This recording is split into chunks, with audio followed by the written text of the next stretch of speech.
Hello everyone and welcome back to my channel.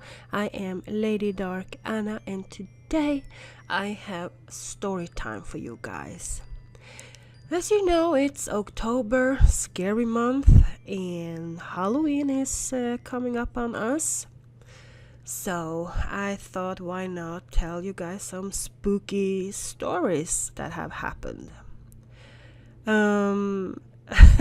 I found this gorgeous place here in Second Life called the Lovecraft Tribute, early 1930s, Massachusetts. Trying to pronounce the name.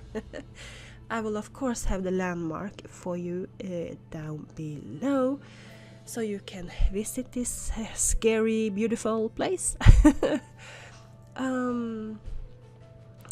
I am alone at home. My husband is at work, so I'm sure I will scare the bejesus out of myself.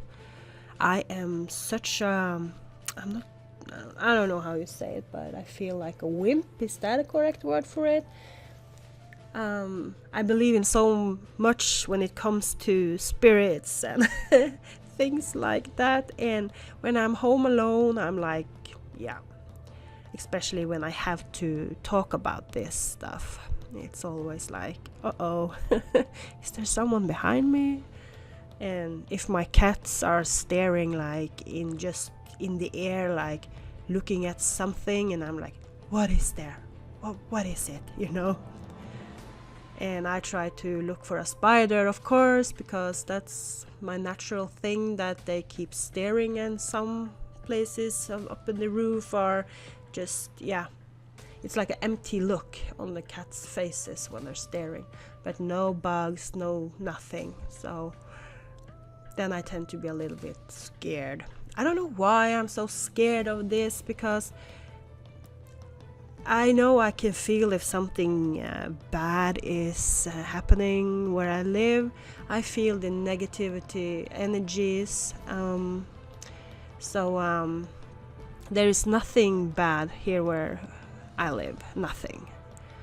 But it's just that feeling, always makes your hair in the back just stand up. So yeah. The first story I am going to talk to you about is, I was on web camera with my best friend many years ago, and we were just hanging out and talking, and he says to me that, "Hey Dark, there is something behind you." And I'm like, what? Behind me? On the camera, you can see yourself, you can see what's behind you and everything. And he's like, yes, there is something behind you. And I'm like, no, it's nothing behind me. And I turn my head to look, and no, there's nothing behind me. And he says, hold on, let me take a picture and send it to you. So he did send it to me, and I'm gonna show you guys this picture, and you can judge for yourself for what you see. But this is freaking creepy, so let me show you.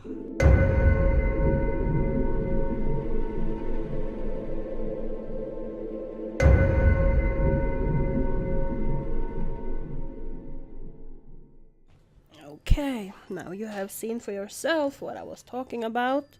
I just censored my friend's face. But anyway, as you can see, behind me is like standing a person with, it looks like a nun. I feel like it looks like a kind of a nun or something. I don't know. Maybe I need Jesus. I don't know. I'm sorry, I don't mean to make fun of stuff like that, but we need to have a little bit of humor here, because I'm so far away from to be a Christian that you can even imagine. I am all about Wicca. Yeah. Anyways, that was creepy, and I was scared, and that picture I have saved, and yeah, never figured it out actually. So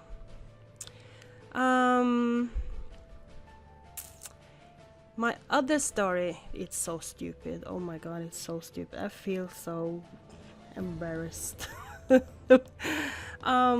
This is like, how many years is it now? My son was like 2 years old. I was sleeping in my old girl room at my mom's house. Me and my son in my bed, sleep. Well, he was sleeping. I was like laying and listening to the radio, and I have my nightstand lamp on, and just chilling, trying to get tired. And I was like, I just looked on my fireplace area at I'm not sure what it's called, but on the wall around where the fireplace was. And I saw a shadow. It was shaped like an older woman. How can I say that just looking at shape? But you could tell that this woman was not a young woman. She had this strong, confident posture. I don't know how you say it, but you could see this woman had some life experience that she has, this dress on herself, like this is what I was imagining how she would have looked, but this was the shape on, I could see the shadows on the wall. She had her hair in this knot behind her, very tight knot on back of her head. She was a big woman. And I was like, what is this shadow, And I was like looking for ways to, maybe the light is screwing with me, shadows come when you have a tiny light on. They can create a lot of things, and your mind is a very how you call it, it's very good with fantasy. It can create whatever you like. But this was something else. This was just something else. But this shadow was really, I can't explain, but this shadow was something else. I couldn't figure out where the shadow came from. I tried everything. When you move on things, the shadow kind of move after, like it changes and stuff like that. And I'm like, okay, I will wait. I'm gonna wait. And it was this weird movement on the wall where she was standing. And I'm like, oh my god. And I was so terrified. And it's like, I felt like a 10-year-old spooked little girl. But what I did, I took my son under my arm, and under the other arm, I took my blanket and pillow and run down the stairs, like really like, down. And I was so scared, and I'm like, my kid was just like, he didn't understand anything. He was like, oh my god, I'm so tired. He had this look on his face. But when I came into the living room, and my mom said to me, have you seen her, you too, now? And I'm like, who? What? What are you saying? I was so terrified. And she said that, no, this is the woman that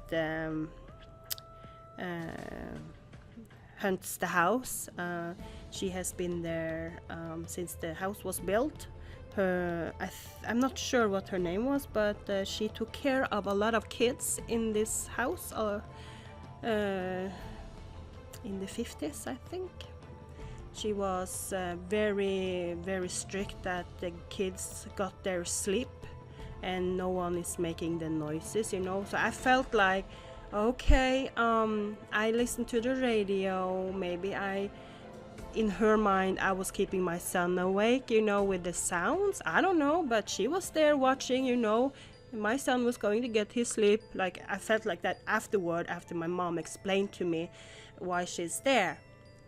but she could come across like very creepy, like, but all she wanted was just to have the kids sleep and be quiet, you know. And I feel her today still. And how I say that, when my mom, she that day, I told my mom, "You are not going back to bed. You need to sleep with me and my son in the living room because I'm so terrified." And my mom slept on the floor, and me and my son took each our sofa, like the small sofa. I put a bed to him there, and I put my own body on the bigger one. So my mom was watching us. Oh my God, I was so scared. And oh. But the thing is, after my mom died, I was like, I felt so terrible, like being in that house, until I figured out that that house was nothing without my mom. And that part, I don't know how to explain this, but I felt like someone was strangling me when I came into the house, so I could not be in that house for maybe an hour, maybe not even an hour. Many years ago, it's like 17 years ago since my mother died now, but this was the 2 first years that she was gone. You know, you're getting used to that, to live without your mother, right? So I think it's very normal to have feelings like that, that you want to escape places where that person have been, like in the beginning. And I was so, it took me a while before I understood all those feelings. And after I figured out, after many years, and when I visit now, my dad and my sister lives there. There is something that is like kind of chasing me, like want me out of the house. I don't know. I know for a fact that it's not my mom. This spirit, I don't think even that it's this woman that is making sure the kids are sleeping. There's just something evil resting over that house that I cannot put my finger on at all. And that chasing feeling, like you need to get out feeling, that was the same kind of feeling I felt in the beginning when my mom died, that you felt strangled, like, oh, I need to get out, right? So I don't know what it could be, but I didn't feel it the wrong way when I entered the house after my mom died. There is just something very evil that is resting over the house. And my mom had, when she was alive, she had the really, really weird dreams and saw something. And it's like we all people have this imagination about everything, but we as well need to think logical about things happen logical as well. But there are certain things here that I cannot find any logical answers to. So, but I do know for a fact that my mom would never want me out. She would never want anything bad happened or hunt me or nothing like that. Nothing, I know.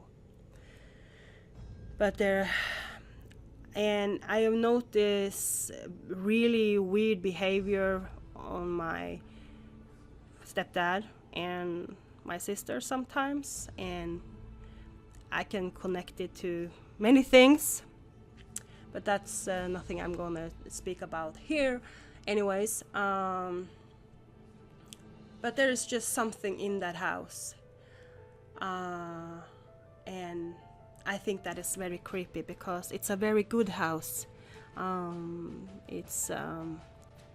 It's a very homey home. I don't know how to say it, but you know, the old homes, you know, you can feel the soul over the house. You know, there is just something, and you can feel when you come into a new building, you know, like a building that is built now, like there is such an emptiness. There is nothing but walls and floors and nothing, and bad new smell.